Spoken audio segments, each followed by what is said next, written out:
Kimda kim umra qilishdan oldin, ya'ni Makkaga borishdan oldin Madinaga borsa, bu umra uchun juda katta tayyorgarlik hisoblanadi. Kimda kim umrani qilgandan keyin Madina Munavvaraga kelsa, qilgan umrasini kamolga yetkazish hisoblanadi deb aytgan ulamolar. Shuning uchun Madinaga kelgan vaqtimizda u yerdan oladigan juda katta ma'naviy ozuqalarimiz, ma'naviy foydalarimiz bor. Mana shu foydalarni biz olish uchun harakatda bo'lishimiz kerak. U yerdan olinadigan moddiy narsalarni emas, bir kiyim-kechak yoki bir boshqa bir Xitoyning narsalarini emas, balki ma'naviy ozuqalarni dardida bo'lishimiz kerak. Madina payg'ambar alayhissalomni yashagan joylari islomni hayotga o'sha joriy qilgan joylari hisoblanadi. Madina Rasulullohning qadam poylarini ko'tarib turgan muqaddas shahar hisoblanadi. Mana shu Rasulullohning borgan joylariga borish, uni zotni qadamlarini izidan yurish uchun Madinada bir kun Madina bo'ylab ziyorat tashkil qilinadi. Barcha umra dasturlarida, paketlarida mana shu narsa bor. Madina ziyoratida eng birinchi boriladigan joy Uhud tog'i, Uhud maydoni. Bu yerda Uhud g'azoti bo'lgan. Mana shu Uhud g'azotida nima olishimiz kerak degan savolga javob topishingiz uchun siz albatta Uhud g'azotini o'qigan bo'lishingiz kerak. Agar Uhud g'azotini o'qimagan bo'lsangiz, o'sha yerda deylik, misol uchun 1 million dollarlik narsa turibdi, siz bilmasdan borib uni ko'rib, bu tosh ekan deb qaytib kelgandan ham battarroq narsa bo'ladi. Shuning uchun albatta Uhud, Qubo, Qiblatayn bilan bog'liq tarixni o'qing. U yerda olishimiz kerak bo'lgan hayot darsi bor. Oxiratimizni ham, dunyomizni ham saodat maskaniga aylantiradigan darslar bor. Mana shu narsalarni olish uchun unga tayyor holatda borish shart va zarur hisoblanadi. Uhud, bu yerda shahidlar qabristoni bor. Amir Hamza, Mus'ab ibn Umayr radhiyallohu anhular qo'nim topgan joy bor. O'sha yer borib ziyorat qilinadi, duoy fotihalar qilinadi. Bu yerda olinadigan juda ko'p darslar bor. Shulardan ikkitasini men aytaman. Birinchisi, bu yerda o'sha kamonchilar o'zi belgilangan hududdan tushib ketadi. Natijada musulmonlar payg'ambar alayhissalom musibatga uchrashadi. Mana shu joyda itoatsizlik qilinadi Rasulullohning amrlariga. Mana shu itoatsizlikning sababi u jamoani ichida Rasululloh bo'lib turgan holatda Allohdan keladi. Ya'ni Rasulullohga itoatsizlikni jazosi, buni oqibati Rasululloh bo'lib turgan holatda kelgan bo'lsa, endi biz bugungi kunda Rasululloh ichimizda bo'lmagan holatda unga itoat qilmasak, qanday oqibatga tushishimizni bilishimiz kerak bo'ladi. Ya'ni Rasulullohga itoatni olishimiz shart va zarur hisoblanadi. Ikkinchisi, o'sha joyda kamonchilar tushib ketdi, vazifasini tark qildi. Biz ham inson sifatida, Allohni yaratgan bir bandasi sifatida, jamiyatda Allohning oldida vazifalarimiz har birimizda bor.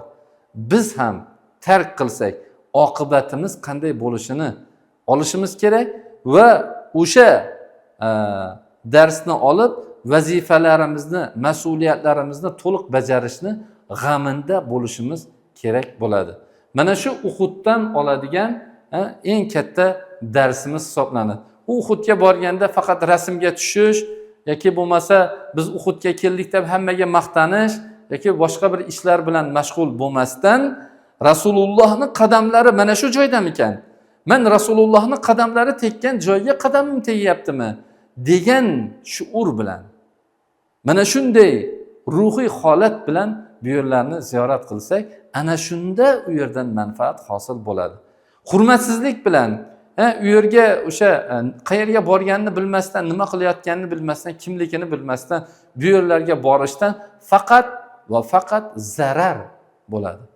Ikkinchi, Madinada boriladigan hududlardan birisi bu Masjidi Qiblatayn hisoblanadi. Masjidi Qiblatayn ikki qiblali masjid degani. Mana shu suratda ko'rib turgan masjid ikki qiblali masjid. Bir masjid qanday qilib ikki qiblali bo'lishi mumkin desa, Payg'ambar alayhissalom Madina Munavvaraga hijrat qilib kelganlarida qibla bugungi kundagi Masjidul Haromdagi Ka'baga emas, balki Quddusu Sharifdagi Masjidul Aqsoga qaragan bo'lgan. Madina o'rtada bo'lgani uchun bu taraf Masjidul Aqso bo'lsa, qarama-qarshi tarafi Makka Mukarrama bo'lgan. Shuning uchun oldin bu tarafga qarab namoz o'qiganlar, keyin 17 oydan keyin qibla mana shu joyda Rasululloh peshin namozini o'qiyotganlarida qibla o'zgarganligi rivoyat qilinadi.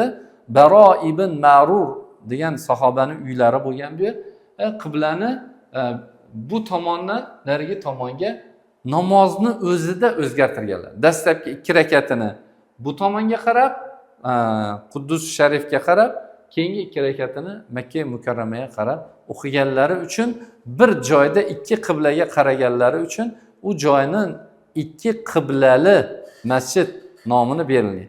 Bu yerda ham biz olishimiz kerak bo'lgan narsa birinchisi taslimiyat. Ya'ni buyruq kelyapti, Allohning amri kelyapti Rasulullohga, namoz tugasin, undan keyin qilaman emas. Ayni namozni o'zida amr kelgan vaqtida taslim bo'lib, mana shu amrni bajo keltiryapti. Mana shu taslimiyatni olish kerak va bu yer Baro ibn Ma'rurning uyi bo'lgan, u zot Ka'bani oshig'i bo'lgan, Ka'baga qibla o'zgarishi aynan shu zotning uyida bo'lgan. Ya'ni Allohning shiorlariga muhabbatni olishimiz kerak. Taslimiyat va muhabbatni mana shu yerda olib, bu yerda 2 rakat namoz o'qib kelsangiz, inshaalloh bu yerdan olinadigan ma'naviy ozuqani olgan bo'lasiz. Undan keyingi boriladigan joy bu islom tarixida ilk Rasulullohning qo'llari bilan qurilgan masjid, Masjidi Qubo. Kim uyda tahorat qilib Masjidi Quboga borib 2 rakat namoz o'qisa, bir umra qilganlik savobiga ega bo'lishligini o'sha hadis sharif ma'nosida keladi. Shuning uchun Qubo masjidi Tavba surasida ham keladi. Ussisa ala taqva, taqvo ustiga qurilgan masjid. Unda poklanishni yaxshi ko'ruvchilar bor deb oyat davomida keladi. Shuning uchun albatta Madinaga borgan inson Qubo masjidiga borishi shart va zarur hisoblanadi. Chunki bu joy muqaddas, Rasulullohning qo'llari bilan qurilgan, juda katta fazilatga ega bo'lgan joy hisoblanadi. Bu yerdan ikkita narsani, taqvoni va poklanishni olib kelish shart va zarur bo'ladi. Ana shunda bu Madina Munavvaradan olinadigan manfaat yuqori darajada bo'ladi. Qubo masjidiga borib 2 rakat namoz o'qiladi. Undan keyin Madina o'sha qadimdan Xurmozor shahri, agar ta'bir joiz bo'lsa, butun dunyodagi xurmolarning poytaxti bo'lgan bir joy hisoblanadi. Qadim manbalarda ham Xurmozor bo'lgan joy deb manbalarda keladi. Madina xurmolari dunyodagi eng oliy nav xurmolar hisoblanadi. Shuning uchun Madinaga borgan odam albatta xurmo bog'iga bormasdan qolmasligi kerak. Ya'ni Madina xurmolarini o'ziga xos bir fazilatlari bor. Bu xurmolar mo'minga o'xshatilgan hadis sharifda keladi. O'sha mo'min ham xurmo ham qishin yozin yam-yashil, mo'min ham baloyu, ya'ni musibatu ne'matda doim foydada, Allohga yaqinlashishda bo'lishligi jihatdan va yana boshqa jihatlardan, ham moddiy ham ma'naviy jihatdan xurmo insonga o'xshash jihatlari ko'p ekanligi ta'kidlanadi. Bu xurmo bog'iga borgan vaqtimda bu yerda xurmolardan tanovul qilib, xurmo daraxtini ko'rib, undan bir ibrat olib, o'sha yerdagi xurmolardan asl narsasi bu qanchadir miqdorda kelishib sotib olib, bugungi kunda shunday imkoniyatlar bo'lyapti. Xurmo daraxtini vaqf qilib ekish, agar shunday imkoniyat bor joyga borsangiz, xurmo daraxti ekish, mana shunday ishlar bilan bu yerda savoblaringizni ko'paytirsangiz nurun ala nur bo'ladi. Madina Rasulullohning shaharlari, bu joyda ko'p savob qozonishga harakat qilsangiz nurun ala nur. Undan keyin Masjidun Nabaviyni yonginasida qabriston bor. Bu Jannatul Boqiy qabristoni deyiladi. Bu yerda dunyoda boshqa joyda uchramaydigan holat bor. Bu ham bo'lsa Rasulullohni yaqinlari, ahli bayt, eng ulug' sahobalar mana shu yerda dafn qilingan. 10 ming atrofidagi sahoba-i kirom, ahli bayt, Rasulullohni ayollar, onalarimiz, farzandlari mana shu yerda madfun bo'lgan. Albatta bu yerni ham ziyorat qilish shart va zarur hisoblanadi. U ziyoratni o'sha qoidasiga, tartibiga rioya qilgan holatda. Ziyorat faqat ichkariga kirish, erkaklarga bomdod va asr namozidan keyin eshik ochiladi, ayollar ichkariga qo'yilmaydi. Tashqaridan duoy fotihalar qilib, salom berib, o'sha ziyorat qilib qaytaverasiz.